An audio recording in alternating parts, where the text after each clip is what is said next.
नमस्कार, आपका स्वागत है हमारे चैनल पर। इस वक्त की बहुत बड़ी खबर आ रही है आगामी 2022 के उत्तर प्रदेश के इलेक्शन को लेकर। यह बहुत बड़ी खबर है उत्तर प्रदेश के माननीय मुख्यमंत्री योगी आदित्यनाथ के एक नए फैसले को लेकर। जी हां, नए फैसले के बारे में बताने जा रहे हैं योगी आदित्यनाथ की जो आगामी जो सरकार है वो लेने वाली है। इस फैसले को इसमें है कि अगर आपके 2 से ज्यादा बच्चे हैं तो भविष्य में आपको सरकारी नौकरी से हाथ धोना पड़ सकता है। जी हां, अगर आपके बच्चे 2 से अधिक हैं तो आपको तमाम वो सारी सुविधाएं जो सरकार की ओर से उपलब्ध कराई जाती है, जो औने पौने दाम पर आपको सरकार द्वारा आपको उपलब्ध कराई जाती है, चाहे वो राशन की हो, चाहे वो सरकारी नौकरी हो, कोई भी ऐसी जो आपको फैसिलिटीज गवर्नमेंट की तरफ से मिलती है उससे हाथ धोना पड़ सकता है। तो यह बहुत बड़ी खबर है। यह जनसंख्या नियंत्रण के लिए एक कदम माना जा रहा है उत्तर प्रदेश की सरकार द्वारा कि आने वाले आगामी चुनाव में एक तरीके से जनसंख्या नियंत्रण कानून बनाने को लेकर पूरे उत्तर प्रदेश में जिस तरीके से माननीय योगी आदित्यनाथ ने यह फैसला लिया है, यह काफी सराहनीय माना जा रहा है। कमेटी बनाई थी योगी आदित्यनाथ ने जनसंख्या नियंत्रण को लेकर, तो उसका एक प्रस्ताव आया है कि 2 से अधिक बच्चे होने पर आपको सरकारी नौकरी, चाहे सरकारी नौकरी हो, सरकारी सुविधाएं हो, उत्तर प्रदेश गवर्नमेंट द्वारा जो दी जाती है वो सारी कटौती की जा सकती है।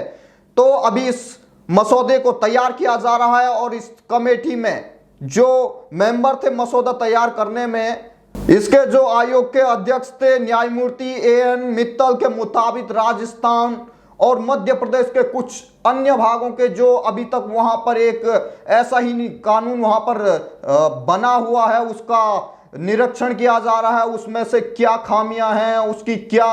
उसके नियम कानून है, उसको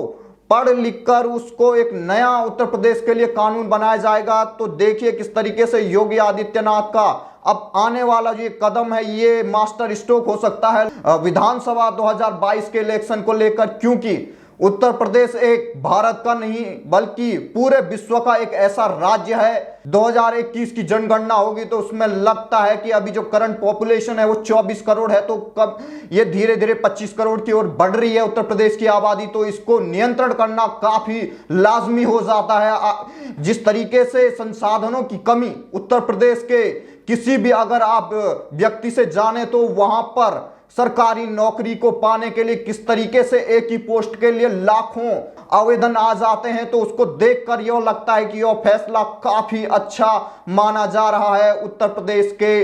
लोगों द्वारा। क्योंकि हमने जो जनता की राय इस पर जानी है, क्योंकि जितनी भी सोशल मीडिया अकाउंट हमने खंगाले हैं उनसे एक रुझान प्राप्त हो रहा है कि इसको योगी आदित्यनाथ का मास्टर स्ट्रोक 2022 के इलेक्शन से पहले माना जा रहा है। तो आपको बता दूं कि इसमें जो अभी अभी आज के जितने भी न्यूज़पेपर हमने खंगाले हैं उनको जितना भी हमने देखा है उनमें एक खबर ये प्रमुखता से छापी गई थी कि उत्तर प्रदेश की गवर्नमेंट योगी आदित्यनाथ सरकार को एक रिपोर्ट सौंपी जा सकती है कि जिसमें यह जनसंख्या नियंत्रण का एक छोटा सा प्रारूप तैयार किया जा सकता है, जिसमें कि 2 से अधिक ज्यादा बच्चे होने पर आपको सरकारी नौकरी, सरकार की जितनी भी राशन से रिलेटेड चाहे वो कोई भी सुविधा हो, आपको इससे हाथ धोना पड़ सकता है। इस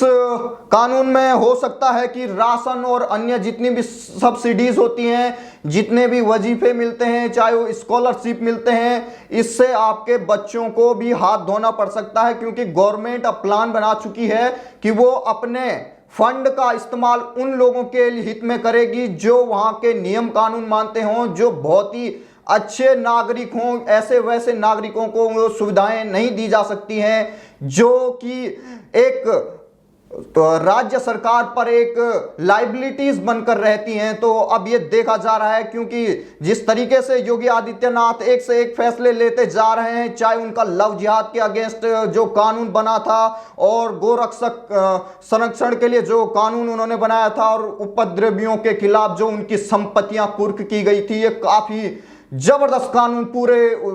देश में जिसकी वाहवाही हो रही थी वो योगी आदित्यनाथ सरकार द्वारा बनाई गई थी। तो अब इस फैसले के बाद भी अगर यह जल्द से जल्द इस कानून को पारित किया जाता है तो यह भी एक तरीके से योगी आदित्यनाथ सरकार के उन सभी फैसलों में प्रमुखता से मुख्य रूप से लिया जाएगा कि किस तरीके से योगी आदित्यनाथ ने इतने बड़े राज्य में ये नियम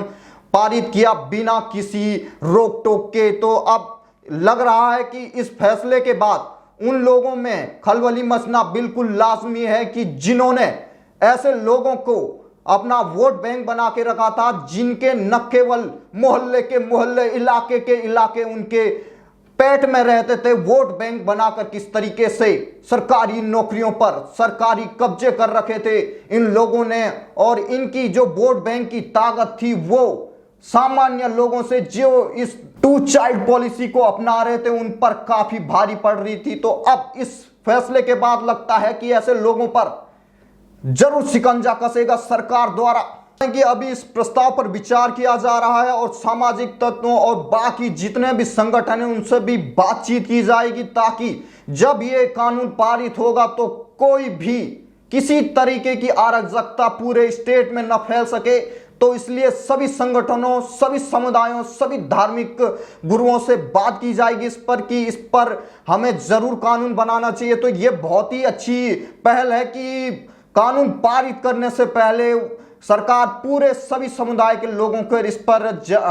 राय मशवरा कर रही है। तो ये काफी अच्छी बात है कि बाद में सरकार को कोई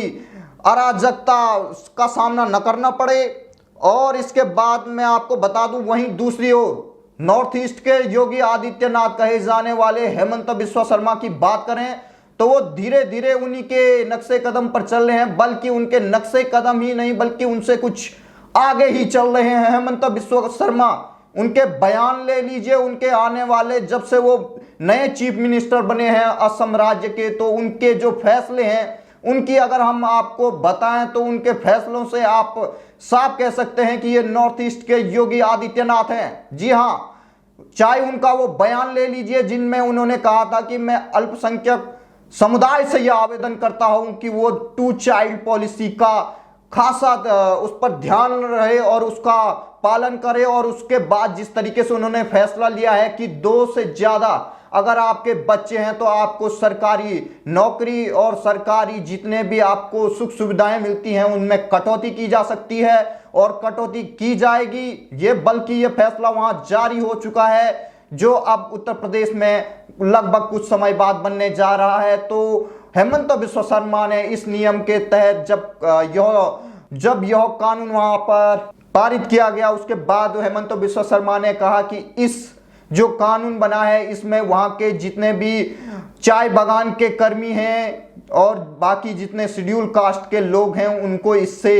मुक्ति दी जाएगी। इस कानून के तहत उन पर यह कानून लागू नहीं होगा और बाकी जितने भी लोग हैं उन पर यह कानून लागू होगा। तो ये काफी अच्छा पहल मानी जा रही है, चाहे योगी आदित्यनाथ हो चाहे हेमंत बिस्वा शर्मा हो। इन दोनों की चर्चा पूरे देश में जिस तरीके से मुख्यमंत्री बनने से पहले और बाद इनके चरित्र में कोई भी परिवर्तन नहीं आया है और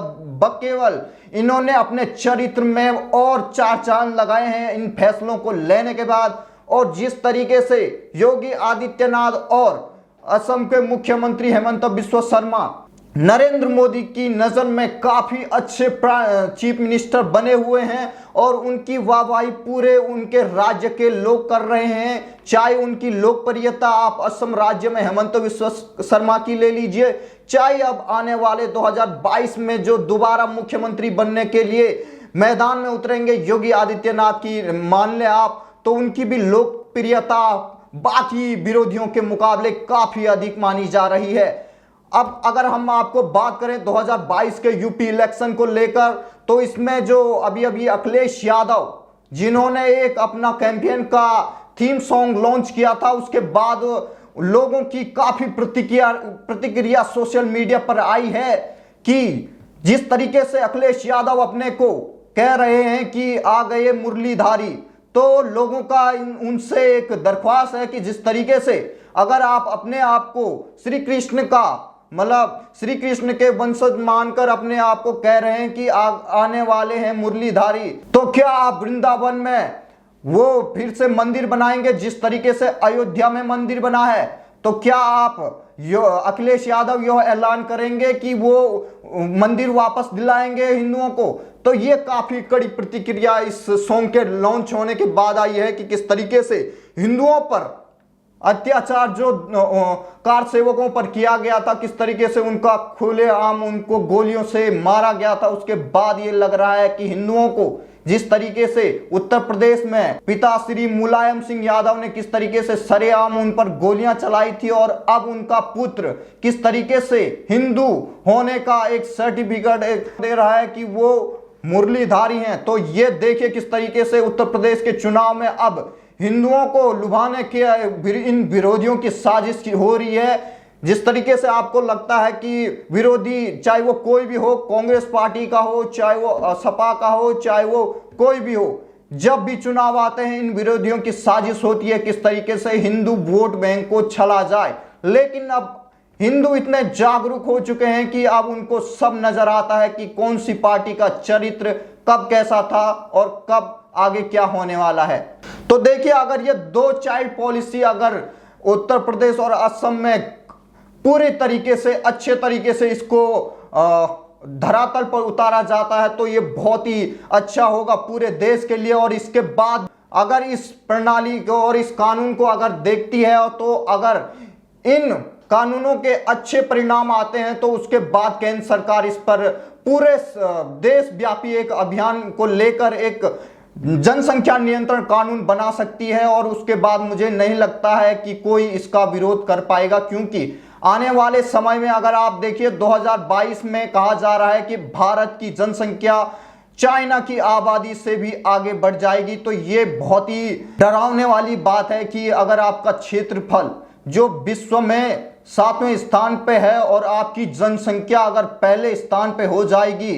तो ये काफी आपके संसाधनों, आपके लोगों को गरीब से गरीब बनाता हुआ जाएगा। जिस तरीके से आप देख सकते हैं कि हमेशा हर चुनाव में हर पार्टी का नारा होता है कि गरीबी हटाएंगे, गरीबी हटाएंगे, लेकिन जिस तरीके से ये जनसंख्या विस्फोट आए दिन होता जा रहा है तो इससे नहीं लगता कि गरीबी कभी हटेगी अगर ऐसे ही ये चलता रहा। लेकिन अब इसका पूरा खाका तैयार कर दिया गया है उत्तर प्रदेश में कि किस तरीके से जनसंख्या को नियंत्रण किया जाएगा। और अगर एक बड़े राज्य से, भारत के बड़े राज्य से यह जनसंख्या नियंत्रण को करने का एक कदम उठाया जाता है तो ये काफी बाकी राज्यों के लिए भी एक प्रिंसिपल हो जाएगा कि किस तरीके से बगल वाले राज्य में यह नीति और यह कानून बनाया जाता है तो बाकी राज्यों पर भी इसका प्रभाव पड़ेगा और बाकी राज्य के लोग भी अपनी सरकार से डिमांड करेंगे कि ऐसे कानूनों को जरूर पारित किया जाए। तो अगर यह कानून उत्तर प्रदेश में बनता है तो उसके बाद साफ अब ये देखना होगा कि अखिलेश यादव, मायावती और कांग्रेस की प्रियंका गांधी वाड्रा इस पर क्या प्रतिक्रिया देती हैं। लगभग लोगों को सब यह पता है कि वो क्या प्रतिक्रिया देने जा रहे हैं, लेकिन उनकी भी प्रतिक्रिया देख ली जाएगी कि वो किस तरीके से इस पे बर्ताव करते हैं। और अगर उन्होंने इस बार इस कानून को लेकर कुछ अड़ियल बातें या कोई आपत्तिजनक बातें की तो आने वाली जो यूथ जनरेशन जो चाहती है कि जनसंख्या पर नियंत्रण लगे, उनके दिमाग में ये बढ़ जाएगा कि ये विरोधी पार्टियां हर उस काम के लिए देश के हित में जो भी फैसले लिए जाते हैं, चाहे वो बीजेपी के किसी भी गवर्नमेंट द्वारा लिए जाते हैं, तो इनका बस केवल काम है कि उसका विरोध करना और देश हित में जितने भी फैसले हैं उनका विरोध, चाहे वो किस भी हद तक जाएं। तो ये देखना होगा कि आने वाले विधानसभा 2022 में अब किस तरीके से ये चुनाव आने वाले समय में अपना रुख बदलता है और कहां जाकर किस पार्टी को और किस नेता को आने वाला 2022 सीएम पद के लिए चुनता है उत्तर प्रदेश। तो तब तक के लिए देखते रहिए हमारा चैनल। नमस्कार।